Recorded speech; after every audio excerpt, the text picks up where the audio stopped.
बहुत समय पहले हिरण्यकश्यप नाम के एक राक्षस ने कठिन तपस्या करके ब्रह्मा जी से अमर होने का वरदान मांगा।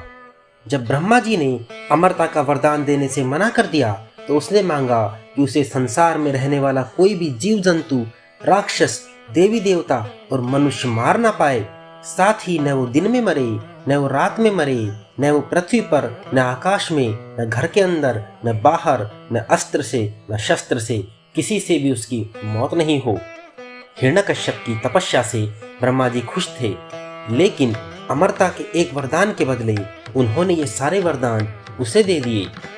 इसे पाकर उसने हर जगह तबाही मचाना शुरू कर दिया। उसने मनुष्य नहीं, देवताओं को भी परेशान किया। उससे मनुष्य और देवता दोनों परेशान रहने लगे। वह अपनी शक्ति से दुर्बलों को सताने लगा। हिरण्यकश्यप से बचने के लिए लोगों को हिरण्यकश्यप की पूजा करनी पड़ती थी। भगवान की जगह जो भी हिरण्यकश्यप की पूजा करता उसे तो वह छोड़ देता, लेकिन जो भगवान को मानता उसे वह सजा देता या मरवा देता। समय के साथ हिरण्यकश्यप राक्षस का आतंक बढ़ता ही जा रहा था। कुछ वक्त बीतने पर हिरण्यकश्यप के घर विष्णु भगवान के परम भक्त प्रहलाद का जन्म हुआ। हिरण्यकश्यप ने अपने पुत्र प्रहलाद को कई बार विष्णु भगवान की पूजा करने से मना किया और कहा, मैं ही भगवान हूँ, तुम मेरी ही पूजा करो।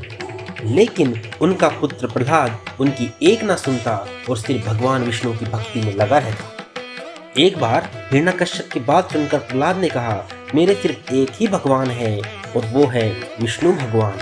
प्रहलाद की बातें सुनकर हिरण्यकश्यप आग बबूला हो गया और उसे मारने की कई कोशिश की, लेकिन वह सफल नहीं हुआ।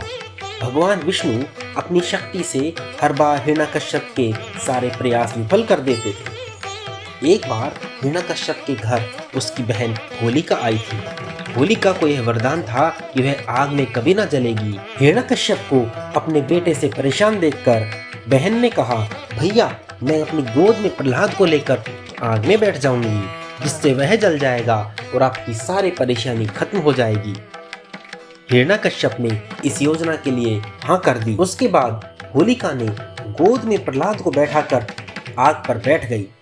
उसी वक्त भगवान की कृपा से होलिका का कंबल प्रहलाद के ऊपर आ गया और होलिका जलकर खाक हो गई और प्रहलाद फिर भगवान विष्णु की कृपा से बच गया। आग में जिस दिन होलिका जलकर भस्म हुई थी, उसी दिन को आज तक लोग होलिका दहन के रूप में मनाते हैं और इसे बुराई के ऊपर अच्छाई की जीत के रूप में देखा जाता है।